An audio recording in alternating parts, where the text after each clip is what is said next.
번째 주제 시작하도록 하겠습니다. 네. 자, 러시아 군용기가 어저께 한국 영공을 침공했는데 이 와중에 문재인은요, 회의도 벙커 회의도 열지도 않고 저녁에 집안 식구 불러다가 떠들썩하게 집안 잔치 하면서 대통령님이 최고입니다, 짱입니다 이랬다는 거 아닙니까?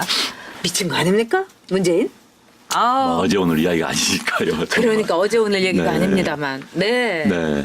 어제 러시아와 중국이 연합훈련을 하면서 의도적으로 몇 차례 한 번 뭐 왔다 갔다 하면 실수했다고 칠 수도 있어요. 뭐 조종사가.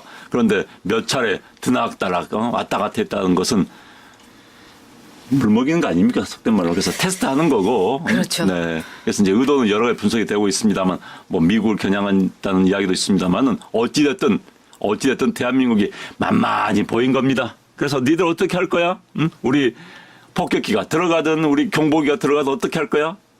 해봐 하고 들어온 겁니다. 아무 말도 못하고 무슨 뭐 우리 전투기가 몇 발 쐈다고 합니다만 얼마나 무시했으면 그렇게 했겠습니까? 참 갈수록 태산입니다. 한마디로 도발을 한 거죠. 네. 그러면서 한국, 미국, 일본의 이 공조가 흐트러졌다고 생각을 하기 때문에 한번 시험 삼아 쓱 그냥 밀고 들어왔던 겁니다. 네. 그런데 사실 이거는요, 우리 영공을 침략한 거나 마찬가지입니다. 그럼요. 들어왔죠. 침략했죠. 그럼요. 네. 여러분 생생하실 겁니다. 90년인가요? 그때 러시아에서 우리 칼 민항기예요. 민항기인데 군 정찰기라고 하면서 그것을 격추시켜가지고 그때 어마무시한 정말 인류 역사상 이런 식의 참혹한 참사가 없었지 않습니까? 그런 짓을 한 게 이 러시아인데 우리가 러시아 군용기가 지금 쭉 들어와가지고 휘젓고 다니고 또 거기다가 중국도 딱 간보면서 들어왔지 않습니까? 그렇죠. 네. 그나마 일본이 뒤에서 대비하고 대기해 준 것이 그나마 다행이어서 그래도 한일 이 항공 공조라는 게 흐트러지진 않았구나 이렇게 생각을 했는데 이거 언제 어떻게 될지 모르는 일 아닙니까? 근데 문재인이요 어저께 밤에 원내대표부 불러다가요 추경해달라 그다음에 대일 항정해달라 이렇게 얘기했어요. 저는 정말 소름이 돋끼칩니다. 이렇게 뻔뻔스러운 인간이 대한민국의 대통령이라는 게요. 대일 항전 말이 됩니까? 지금 물론 이제 아주 의도적인 전략적인 정치적인 의도를 가지고 있기 때문에 우리가 계속 지적을 하고 있습니다만은 지금 러시아 군용기가 들어와서 설치고 다녔고 이게 지금 한국 역사상 처음 있는 이야기입니다. 그렇습니다. 들어왔고 게다가 우리 영공을 침범한 건 처음 있는 이야기입니다. 네. 독도 상공 이제 우리가 영공은 22km까지 독도에서 이제 우리 영해입니다. 영해 위에 영공이 그렇습니다. 같이 있는 거죠. 그런데 거기를 뭐 16km 안까지 19km 안까지 뛰어들어서 명백히 침략 행위였죠. 그런데 지금 러시아한테 항의도 제대로 못해요. 이 정부는요. 항의하면 또 뭐 이것도 우리 나중에 러시아하고 친해지고 중국하고 친해져가지고 우리가 그쪽 그룹에 뛰어 들어가야 되는데 지금 뭐 사이 안 나빠지면 안 돼 이런 생각하는 거죠. 만약에 일본이 그랬다 칩시다. 난리가 났겠죠. 지금 친일 반이 대마고 난리 났을 겁니다. 왜 중국 러시아에는 찍소리도 못하고 일본한테 저렇게 하는 건지. 자신 있으면 큰 소리 치는 게 일본한테도 마음대로 항의하려면 항의하고 러시아에도 항의하고 중국에 항의해야 되는데 왜 유독 중국, 러시아는 약한 건지 왜 다 의도가 있습니다. 네. 자, 이런 와중에 이 문재인이라는 사람은 우리나라에 대통령 없다고 다들 한탄을 하시는데요. 원내대표들을 어저께 청와대에 불러서 막 웃어가면서 떠들썩하게 자기네 집안잔치를 했습니다. 그래서 일본의 수출 규제에 대응해달라, 추경 밀어달라 이랬는데요. 자, 민주당 지도부라는 사람들이 부른 문비어천가 여러분께 좀 소개를 해드리겠습니다. 이 인형이 뭐라고 했느냐. 경제 한일 대전에 대통령께서 중심을 잡고 대처를 해주셔서 온 국민이 든든해한다. 자, 그다음에 김용호라는 사람. 헤이그 열사 100년 전에 실패했지만은 이번에는 성공할 거라고 믿는다. 그다음에 표창원. 자, 젊은이들 사이에서 이번에야말로 제2의 독립, 제2의 국가 단결이 필요하다는 목소리가 높다. 문재인이 입이 찢어졌다고 그럽니다. 진짜 이 사람들 사고방식이요. 이게 집권 여당입니까?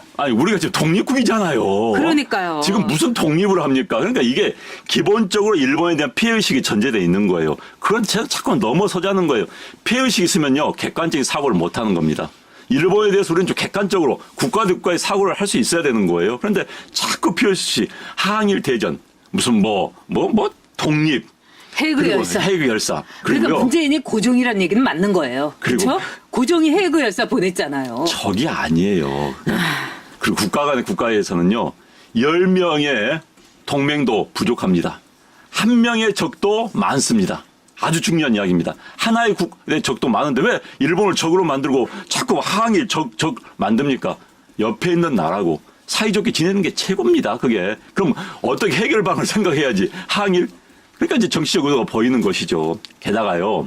어제 같은 건 원내대표 자기들끼리 모임 아닙니까? 얼마나 취소하고 연기할 수 있습니다. 그럼요. 외국 국빈이 왔다. 그럼 뭐 어쩔 수 없어요, 그건. 그런데 자기들끼리 만나는 거 내일 만나면 어쩌고 주말에 시간 만나서 저기서 만나면 어떻습니까? 어제같이 일이 있는 날. 그때는 대통령이 정말 강한 모습을 보여야지요. 그렇죠. 빵카에 NSC 소비재 들어가고 수집해야죠. 군복도 있고 네. 그게 문재인을 위해서도 좋습니다. 그걸 못하고 정말 알랑거리는 말이 더 듣고 싶었는지 그건 아닙니다. 진짜 그건 아니에요. 자, 표창원 발언에 대해서 박준현 님께서 주옥 같은 말씀해 주셨습니다. 표창원은 사이코패스 연구하다가 자기가 사이코패스 된 것 같습니다. 아우, 시원해요. 네. 자, 앤디 김님께서요. 늘 우리 시간마다 네, 아유, 후원해 감사합니다. 주시는데 네. 오늘도 후원해 주셨습니다. 네. 요즘 병원도 어려우실 텐데 네. 모든 병원 원장님이 어렵다고 하는데 너무 가슴 아픕니다. 자, 그런데요. 제가 볼 때는 NSC의 그 벙커에서 삐끗하면은 막 하다가 아무 말 하지 않고 이 민주당 원내 대표부 초대해갖고 밥 먹고 술 마시고 이런 걸 보면은 얘네들의 이 심리라는 것은 그냥 중국하고 러시아 막 왔다 갔다 해도 우린 괜찮아. 일본만 미국만 아니면 돼. 동맹 빼고 훈련하고 그러지 않아도 북한이 쌀 받는 거 싫다고 하는데 우리는 이럴 때 그냥 모른 척하자. 이게 어떻게 대한민국의 안보를 책임지고 있는 집권이라던가 대통령이란 자리에 앉아있는 인간들의 행태입니까? 그러니까 이제 그쪽 우방이를 생각하나 봐요. 그쪽이 우방이고 우방이라고 그쪽이 생각해요. 동맹인가 그러니까 뭐 봅니다. 어쩌겠어 이런 생각하나 보는데 그렇게 중심이 없이 국가 운영해서도 안 되는 거고요. 저는 아무튼 어제 보면서 참 이 사람들 참 정신 나간 사람들이구나. 그 다음에 감이 없구나. 근데 감이 없다. 그런데 감이 없을 수밖에 없는 게 사고의 틀이 다르니까요. 중국, 러시아가 우리 편이라고 생각하면 그렇게 생각할 수도 있겠죠. 나라가 망해 갑니다. 그랬다간요, 진짜. 그렇습니다. 러시아 군용기가 한국영공 침공한데 집안 잔치 청와대에다 버렸다. 미쳐 돌아가고 있는 청와대입니다. 네.